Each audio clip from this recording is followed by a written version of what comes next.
Yoshlar o'rtasida kitobxonlik madaniyatini ommalashtirish maqsadida har yili yosh kitobxon tanlovi o'tkazib kelinadi.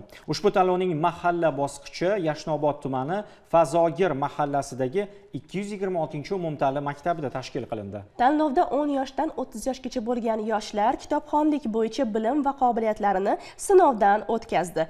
Ma'lumot uchun, Yoshlar ishlari agentligi tomonidan an'anaviy tarzda tashkil etilayotgan ushbu tanlovning asosiy sovrini prezident sovg'asi sifatida elektromobil taqdim etilishi belgilangan. Tanlovning mahalla bosqichidan tayyorlangan lavhaga e'tibor qaratamiz. Tanlovda 10 yoshdan 30 yoshgacha bo'lgan kitobsevar yoshlar bellashishdi. Ularning har biriga avvalo tanlov shartlari va baholash mezonlari haqida batafsil ma'lumotlar berildi. Shundan so'ng savollar jamlanmasi ishtirokchilar va hakamlar hay'ati nazoratida ochib berildi. Biz doim tadbirlar, tanlovlar qilsak, tuman darajasida, shahar darajasida yuqori saviyada tashkil qilamiz. Endi hurmatli prezidentimiz har bir tadbirlarni mahalla darajasida tashkil qilish, umuman olganda mahalladagi yoshlarimizni yangi qirralarni kashf qilish, shu bilan birga har bir tadbirlarimizni, ko'rik tanlovlarimizni mana shu mahalla darajasida tashkil qilish bo'yicha alohida bizga vazifa belgilab berdim. Yashnobod tumani Fazogir mahallasida ushbu tanlovning mahalla bosqichiga start beramiz. Qiziqarlisi, ro'yxatdan o'tgan yoshlarimizni ko'rdik. Mingdan oshiq yoshlarimiz ro'yxatdan o'tgan bo'lsa, hatto Temburbeklar maktabi o'quvchilari va xususiy ta'lim muassasalari o'quvchilari ham hozir qiziqish bildirib, boshqa mahallalardan, boshqa hududlardan kelib ishtirok etyapmiz.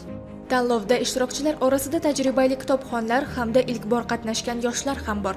Ulardan biri o'tgan yilgi tanlovda yuqori natijani qayd etgan Nozima. U bu yil ham g'oliblikni maqsad qilgan va birinchi shartdagi savolga aniq hamda puxta javob berib yuqori ball to'pladi.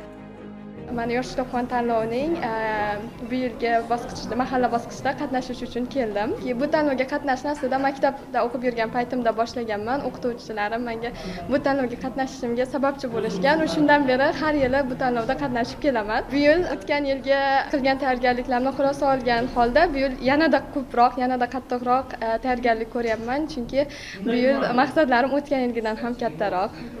Va o'tgan yili 15-19 yosh toifasida ishtirok etgandim va biroz osonroq bo'lgandi. Bu yil esa mening raqiblarim o'zimdan katta, ya'ni 20-30 yosh toifasida ishtirok etyapman va bu toifaning eng yosh a'zosi sifatida mening raqiblarim mendan ko'ra ancha ustunligini bilaman va shu sababli yanada qattiqroq harakat qilishim kerak. Hozirda yosh kitobxon tanlovida ilk marotaba qatnashishim. Bugungi kungacha 20 tacha kitob o'qiganman hozirgacha. Men kitobxonlikdan tashqari boshqa fanlarga ham qiziqaman. Bulardan matematika va ingliz tili. Men avgust oyida bo'lib o'tgan xalqaro olimpiadada Dubayda oliy o'rinni egalladim va kitobxon tanlovida ham yuqori o'rinlarni egallayman deb o'ylayman. Ta'kidlash joiz, joriy mavsumda Fazogir mahallasida o'tkazilgan saralash jarayonlarida yuzlab yoshlar ishtirok etdi va ular orasidan saralangan eng faol kitobxonlar sektor bosqichiga ishtirok etishi uchun yo'llanmani qo'lga kiritishadi. Sevinch Minboyeva, Nig'mat Mirzayev bugun dasturi uchun